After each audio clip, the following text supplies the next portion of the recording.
Hello, good morning to everyone. तो आप सभी कैसे हो? और मैं उम्मीद करता हूँ कि आप सभी की स्टडीज़ बहुत अच्छी चल रही होगी। तो जैसा हमने लास्ट वीडियो लेशंस में हमने इको सिस्टम को अंडरस्टैंड किया और उसकी बेसिक टर्मिनोलॉजी को अंडरस्टैंड किया। ये इकोसिस्टम का पार्ट थर्ड है और इसमें हम और भी इम्पॉर्टेंट टॉपिक जो हैं इस चैप्टर से रिलेटेड हम उसको आगे लेकर के चलेंगे। तो चलिए स्टार्ट करते हैं आज का टॉपिक। तो आज के टॉपिक में अगर हम बात करते हैं तो बेसिकली हमने ये अंडरस्टैंड किया कि जो हमारा इकोसिस्टम है, ठीक है। तो अगर हम बात करते हैं कि जो हमारा इको सिस्टम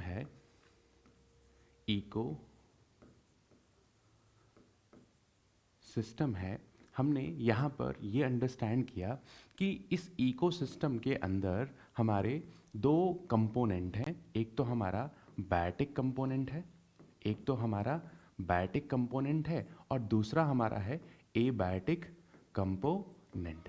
ठीक है। तो एबायोटिक कंपोनेंट और बायोटिक कंपोनेंट आपस में क्या करते हैं? इंटरैक्ट करते हैं। ठीक है, ये बात तो सभी को समझ में आ रही है। अब देखो, जब ये आपस में इंटरैक्ट करेंगे तो यहाँ से कुछ फंक्शनल पॉइंट्स हैं। जैसे पहला पॉइंट है कि यहाँ पर बायोमास का फॉर्मेशन होगा और उसी बायोमास के फॉर्मेशन को हमने बोला प्रोडक्टिविटी। हमने क्या बोला? प्रोडक्टिविटी। हमने क्या बोला? प्रोडक्टिविटी। ठीक है। तो प्रोडक्टिविटी में बेसिकली हमें आज अंडरस्टैंड करना है प्रोडक्टिविटी। ठीक है। इस प्रोडक्टिविटी में हम दो चीज़ें अंडरस्टैंड करेंगे। एक तो वो बायोमास जो प्लांट्स के थ्रू सिंथेसाइज हो रहा है और दूसरा वो बायोमास जो हेट्रोट्रॉप्स के थ्रू सिंथेसाइज हो रहा है। बात क्लियर है? तो यहाँ पर हम दो डिफरेंट टर्मिनोलॉजी को अंडरस्टैंड करेंगे। एक को हम पढ़ेंगे ग्रॉस प्राइमरी प्रोडक्टिविटी और दूसरे टर्म को हम पढ़ेंगे नेट प्राइमरी प्रोडक्टिविटी। ठीक है। दूसरा पॉइंट यहाँ पर ये है दूसरा पॉइंट यहाँ पर ये है कि एनर्जी का फ्लो हो रहा है और ये एनर्जी का फ्लो हमेशा ही यूनी डायरेक्शनल वे में होता है। मींस हमारा जो अर्थ है, अर्थ पर अल्टीमेट सोर्स ऑफ एनर्जी कौन है? वो है सन। ठीक है, सूर्य देवता। इसी सन से हमारी जो रेडिएशंस होती है, हमारी जो सनलाइट होती है, इस सनलाइट को हमारे प्लांट्स, हमारे जो ऑटोट्रॉप्स हैं, वो ऑटोट्रॉप्स इस सनलाइट को कैप्चर करते हैं और फोटोसिंथेसिस की प्रोसेस को परफॉर्म करते हैं। तो वहाँ पर प्लांट अपना फूड प्रिपेयर करते हैं वाया फोटोसिंथेसिस। ठीक है। इन सारी चीज़ों को हम डिटेल मैनर में अंडरस्टैंड करेंगे। बट यहाँ पर पॉइंट है एनर्जी फ्लो। तो एनर्जी जो है वो सन से प्लांट ने एब्जॉर्व किया और फर्दर जो प्लांट ने अपना फूड मटेरियल सिंथेसिस किया, उस फूड मटेरियल में कुछ मटेरियल प्लांट अपने लिए यूटिलाइज करते हैं और रेस्ट ऑफ द एनर्जी जो है वो दूसरे ट्रॉफिक लेवल पर पास ऑन हो जाती है। ठीक है। तो एनर्जी का जो फ्लो है वो हमेशा ही यूनी डायरेक्शनल वे में चलता है। ठीक है। तीसरा पॉइंट ये है डीकम्पोजिशन। डीकम्पोजिशन डीकम्पोजिशन में बेसिकली डिकम्पोजर्स की हम बात करते हैं। जैसे हम बात करेंगे आपके बैक्टीरिया की, हम बात करेंगे यहाँ पे फंजाई की। ऐसे ऑर्गेनिजम्स जो डेड ऑर्गेनिक मटेरियल को यूटिलाइज करते हैं अपने आप को सरवाइव करने के लिए। ठीक है। तो मेजरली हम यहाँ बात करेंगे डेट्रीवोर्स के बारे में, जैसे अर्थवॉर्म के बारे में हम बात करेंगे और बैक्टीरिया और फंजाई के बारे में हम बात करेंगे। ठीक है। अब फोर्थ पॉइंट यहाँ पर अगर आप देखो तो यहाँ पर पहला हो गया आपका प्रोडक्टिविटी, दूसरा हो गया एनर्जी फ्लो, तीसरा हो गया डीकम्पोजिशन। ठीक है। अब देखो, अगर हम फर्स्ट पार्ट को देखते हैं यहाँ पर, अगर हम यहाँ फर्स्ट पार्ट को देखते हैं, प्रोडक्टिविटी को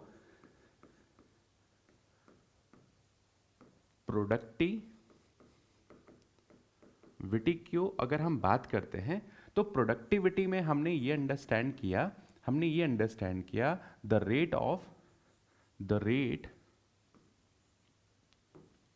द रेट ऑफ फॉर्मेशन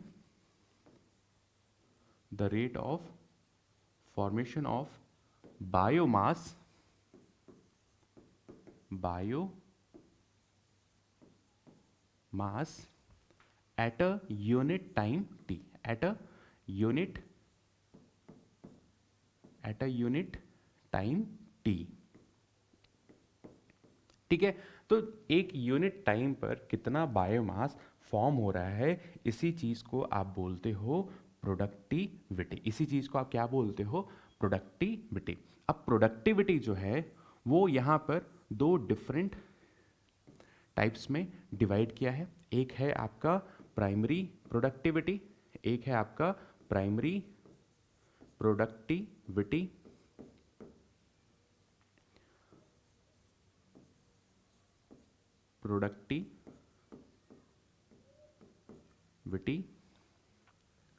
ठीक है।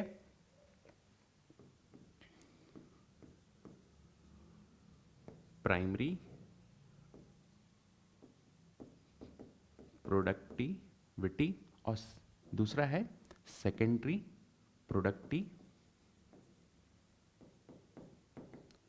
दोनों में डिफरेंस ये है कि इस प्राइमरी प्रोडक्टिविटी की जब भी आप बात करते हो, यहां पर आप बात करते हो बेसिकली ऑटोट्रॉप्स के बारे में, बेसिकली आप बात करते हो प्लांट्स के बारे में। ठीक है, ऐसा बायोमास का फॉर्मेशन जो ऑटोट्रॉप्स के थ्रू हो रहा, जो ऑटोट्रॉप्स के थ्रू हो रहा है। तो यहां पे आप बोल सकते हो biomass biomass produce via autotrophs, via autotrophs. Means किसकी आप बात कर रहे हो? आप बात कर रहे हो प्लांट्स की, आप बात कर रहे हो प्लांट्स की। और ये बायोमास जो प्रोड्यूस हो रहा है via heterotrophs, biomass produce via heterotrophs. ठीक है, तो अगर हम बात करते हैं, इसी को अगर हम फर्दर आगे लेके चलते हैं, तो हमने ये अंडरस्टैंड किया कि जो प्राइमरी प्रोडक्टिविटी है, जो प्राइमरी प्रोडक्टिविटी है, इस प्राइमरी प्रोडक्टिविटी में अगर हम फर्दर इस चीज़ को डिटेल में अंडरस्टैंड करें, तो हम यहाँ पर ये अंडरस्टैंड करेंगे कि प्लांट्स के थ्रू जो बायोमास का प्रोडक्शन हो रहा है, प्रोडक्शन वाया प्लांट्स। ठीक है, तो एक चीज तो समझ में आ गया कि ऐसा बायोमास का प्रोडक्शन जो किसी प्लांट के थ्रू हो रहा है, उसे हम बोलते हैं प्राइमरी प्रोडक्टिविटी। अब देखो, प्राइमरी प्रोडक्टिविटी के फर्दर क्लासिफिकेशन है। अगर हम बात करते हैं तो हम बात करते हैं नेट प्राइमरी प्रोडक्टिविटी, एक तो है नेट प्राइमरी प्रोडक्टिविटी, जिसे हम शॉर्ट फॉर्म में बोल देते हैं एनपीपी। ठीक है, दूसरा है ग्रॉस प्राइमरी प्रोडक्टिविटी। ठीक है, जिसे हम शॉर्ट फॉर्म में बोलते हैं जीपीपी। तो यहां से दो डिफरेंट टर्म्स आ रहे हैं, एक है आपका नेट प्राइमरी प्रोडक्टिविटी और दूसरा है आपका ग्रॉस प्राइमरी प्रोडक्टिविटी। ठीक है, ये बात तो समझ में आ रही है। अब देखो दोनों में डिफरेंस क्या होता है। हमने स्टार्टिंग में ही बात किया कि जो प्राइमरी प्रोडक्टिविटी है वो बायोमास कहाँ से प्रोड्यूस हो रहा है, वो हो रहा है प्लांट्स के थ्रू। ठीक है, तो ग्रॉस प्राइमरी प्रोडक्टिविटी में बेसिकली आप ये अंडरस्टैंड करोगे कि ऐसा बायोमास का सिंथेसिस जो हो रहा है वाया फोटोसिंथेसिस प्रोसेस। ठीक है, अब देखो दोनों में ही क्या हो रहा है, दोनों में ही बायोमास का फॉर्मेशन हो रहा है, लेकिन इसको फर्दर क्लासिफाई किया गया है। ग्रॉस प्राइमरी प्रोडक्टिविटी का मतलब है यहाँ पर ऑर्गेनिक बायोमास का जो सिंथेसिस हो रहा है via photosynthesis process. Means plant जो हैं प्रोड्यूस बायोमास मास थ्रू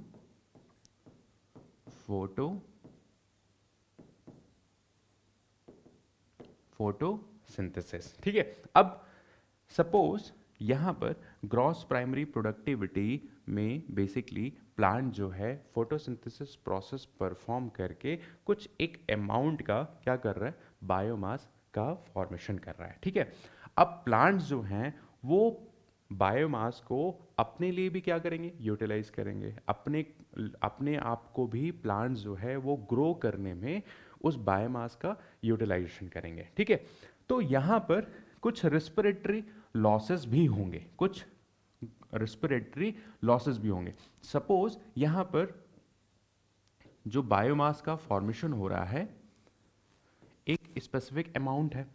अब नेट प्राइमरी प्रोडक्टिविटी क्या है कि क्योंकि प्लांट ने फोटोसिंथेसिस प्रोसेस परफॉर्म किया और वहां से बायोमास का फॉर्मेशन कर रहे हैं, तो यहाँ नेट प्राइमरी प्रोडक्टिविटी में बेसिकली जो आपका नेट प्राइमरी प्रोडक्टिविटी वो बायोमास है जो प्लांट ने सिंथेसाइज किया ग्रॉस प्राइमरी प्रोडक्टिविटी में, और कुछ बायोमास को प्लांट ने अपने ग्रोथ और डेवलपमेंट के लिए यूटिलाइज किया, तो उसी लॉस को हम बोलते हैं रिस्पिरेटरी लॉस। ठीक है, तो ये वो बायोमास का लॉस है जो प्लांट अपने ग्रोथ एंड डेवलपमेंट के लिए बायोमास को यूटिलाइज कर रहा है। तो टोटल ग्रॉस प्राइमरी प्रोडक्टिविटी में से अगर आप रिस्पिरेटरी लॉसेस को हटा देते हो तो बचा हुआ बायोमास को आप क्या बोलोगे, नेट प्राइमरी प्रोडक्टिविटी। ये बात समझ में आ रही है सभी को, ये बात सभी को समझ में आ रही है। देखो, प्राइमरी प्रोडक्टिविटी जो है उसमें हम बात कर रहे हैं ग्रॉस प्राइमरी प्रोडक्टिविटी और net primary productivity. Gross primary productivity वो बायोमास है जो प्लांट ने फोटोसिंथेसिस प्रोसेस परफॉर्म करके बायोमास का प्रोडक्शन किया। ठीक है, तो ये आपका क्या है, ग्रॉस प्राइमरी प्रोडक्टिविटी। ठीक है, अब उस ग्रॉस प्राइमरी प्रोडक्टिविटी में प्लांट्स ने अपने आप को ग्रोथ और डेवलपमेंट करने के लिए कुछ बायोमास को क्या किया, यूटिलाइज किया। इसी यूटिलाइजेशन ऑफ बायोमास को आप बोलते हो रिस्पिरेटरी लॉस। ठीक है, अब इस ग्रॉस प्राइमरी प्रोडक्टिविटी में अगर आप रिस्पिरेटरी लॉसेस को हटा दोगे तो बचे हुए बायोमास को ही आप क्या बोल रहे हो, नेट प्राइमरी प्रोडक्टिविटी। ये बात सभी बच्चों को क्लियर है, ये बात सभी बच्चों को क्लियर है। तो हमने यहां पर अंडरस्टैंड किया प्राइमरी प्रोडक्टिविटी। ठीक है, अब देखो जैसे दूसरा पॉइंट था डीकंपोजिशन, दूसरा पॉइंट था decomposition.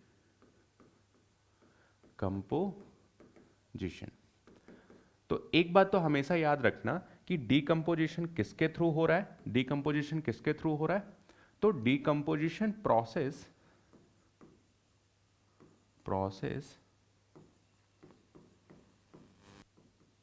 Perform through decomposers, perform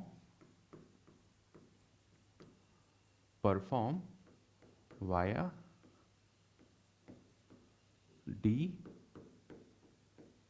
decomposers। ठीक है, decomposers, और decomposers के जो एग्जाम्पल हैं वो आप नोट कर लो कि जो बैक्टीरिया है साथ में फंजाई है, ये किसके एग्जाम्पल हैं, डीकंपोजर्स। ठीक है, डीकंपोजर्स एजेंट्स हैं ये। ठीक है, अब डीकंपोजिशन किसका होता है, डीकंपोजिशन किसका होता है, तो डीकंपोजर्स जो हैं वो किसके ऊपर डिपेंडेंट होते हैं, किसके ऊपर डिपेंडेंट होते हैं, डेड ऑर्गेनिक मैटर के ऊपर।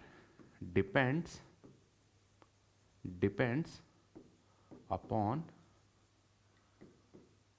Dead organic matter. ठीक है, तो एक बात तो समझ में आया कि डिकम्पोजिशन किसके थ्रू हो रहा है, तो बैक्टीरिया और फंजाई परफॉर्म कर रहे हैं। ठीक, किसका कर रहा है, तो डेड ऑर्गेनिक मैटर का कर रहे हैं। ठीक है, मतलब ये बैक्टीरिया और फंजाई किसके ऊपर डिपेंडेंट हैं, तो डिपेंडेंट हैं डेड ऑर्गेनिक मैटर के ऊपर। ये बात सभी को क्लियर है। अब देखो डिकम्पोजिशन जो है वो एक तरह का ऑक्सीडेटिव प्रोसेस है। इट इज अ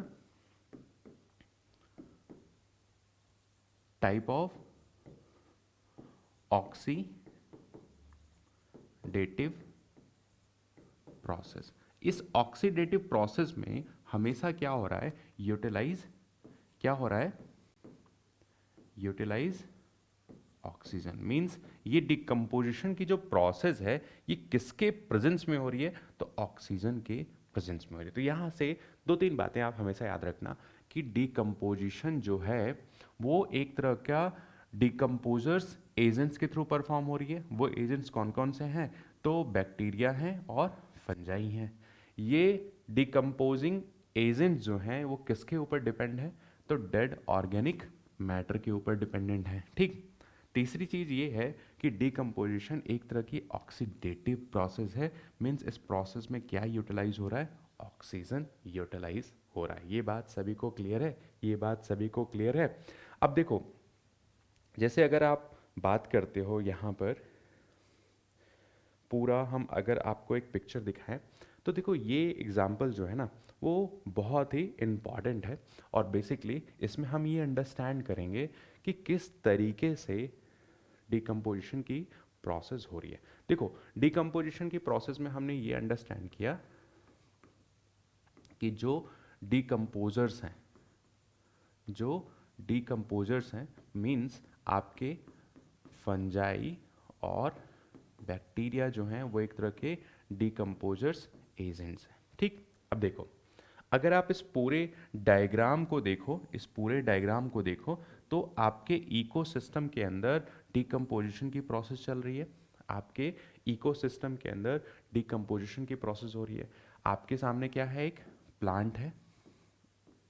ठीक है। अब देखो, ये प्लांट जो है कहाँ पे ग्रो कर रहा है, सॉइल के अंदर ग्रो कर रहा है। अगर सपोज कोई ग्रीन लीफ जो है उस प्लांट से टूट करके फर्दर आपका सॉइल के अंदर मिक्स हो रहा है, मीन्स इस लीफ के अंदर जितने भी न्यूट्रिएंट हैं वो फाइनली इसको कौन डिकम्पोज कर रहा है, आपके बैक्टीरिया कर रहे हैं, आपके अर्थवॉर्म कर रहे हैं। ठीक है। अब देखो यहाँ पर एक चीज़ और है, मैं आपको बता दूं कि हमने एक तो पढ़ा डिकम्पोजर्स, ठीक है, बैक्टीरिया और फंजाई। जब ये डेड ऑर्गेनिक मैटर को क्या करते हैं, ये डेड ऑर्गेनिक मैटर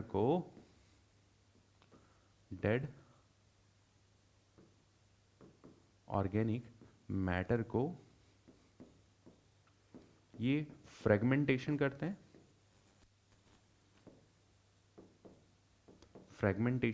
हैं, साथ में ह्यूमिफिकेशन भी करते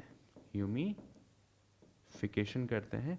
और उस प्रोसेस के बाद ये डिकम्पोजर एजेंट्स इस डेड ऑर्गेनिक मैटर में फ्रेगमेंटेशन और ह्यूमिफिकेशन करने के बाद इसमें प्रेजेंट, इस डेड ऑर्गेनिक मैटर में प्रेजेंट जो न्यूट्रिएंट है उसे फर्दर ये क्या कर लेते हैं, एब्जॉर्ब कर लेते हैं।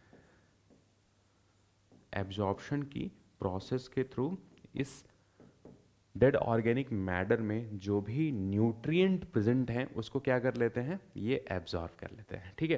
तो एक दूसरा टर्म है यहाँ पे डेट्रीवोर्स।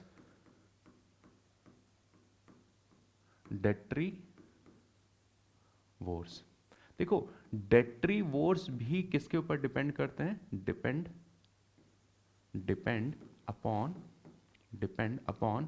डेड ऑर्गेनिक मैटर के ऊपर। किसके ऊपर डिपेंड करते हैं, डेड ऑर्गेनिक मैटर के ऊपर। लेकिन यहां पर बैक्टीरिया और फंजाई न्यूट्रिएंट को क्या कर रहे हैं, एब्जॉर्व कर रहे हैं। लेकिन डेट्रीवोर का अगर एग्जाम्पल देखो आप, तो यहां पर आप पढ़ते हो अर्थ वॉर्म के बारे में। ठीक है। अर्थ वॉर्म इस डेड ऑर्गेनिक मैटर में जो भी न्यूट्रिएंट है इसको एब्जॉर्ब नहीं करते, इसको इंजेस्ट करते हैं। इंजेशन की प्रोसेस को परफॉर्म करते हैं। तो हमेशा याद रखना कि डिकम्पोजर्स एजेंट्स, अगर आप बैक्टीरिया और फंजाई की बात कर रहे हो तो ये भी किसके ऊपर डिपेंड कर रहे हैं, डेड ऑर्गेनिक मैटर के ऊपर डिपेंड कर रहे हैं। अगर आप डेट्रीवोर मीन्स अर्थवॉर्म की आप बात कर रहे हो तो ये भी किसके ऊपर डिपेंड कर रहे हैं, अर्थवॉर्म भी किसके ऊपर डिपेंड कर रहे हैं, डेड ऑर्गेनिक मैटर के ऊपर। लेकिन इनका जो अपटेक का प्रोसीजर है वो है डिफरेंट। डेट्रीवोर जो हैं वो इंजेशन की प्रोसेस को परफॉर्म करते हैं और बैक्टीरिया और फंजाई उस न्यूट्रिएंट मटेरियल का, डेड ऑर्गेनिक मटेरियल का फ्रेगमेंटेशन और ह्यूमिफिकेशन प्रोसेस परफॉर्म करने के बाद उसको डायरेक्टली ही क्या कर लेते हैं, एब्जॉर्व कर लेते हैं।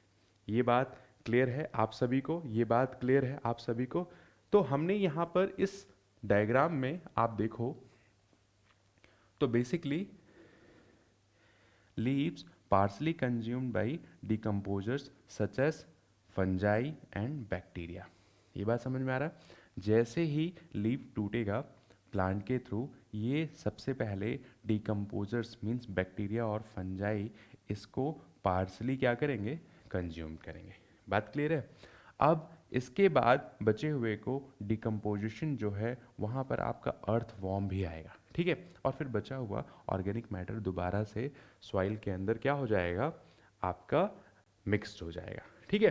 तो इस इमेज के थ्रू आप डिकम्पोजिशन की प्रोसेस को अंडरस्टैंड कर रहे हो और साथ में ये भी देख रहे हो कि डिकम्पोजिशन जो प्रोसेस है वो एक तरह का क्या है, ऑक्सीडेटिव प्रोसेस है। बात क्लियर है?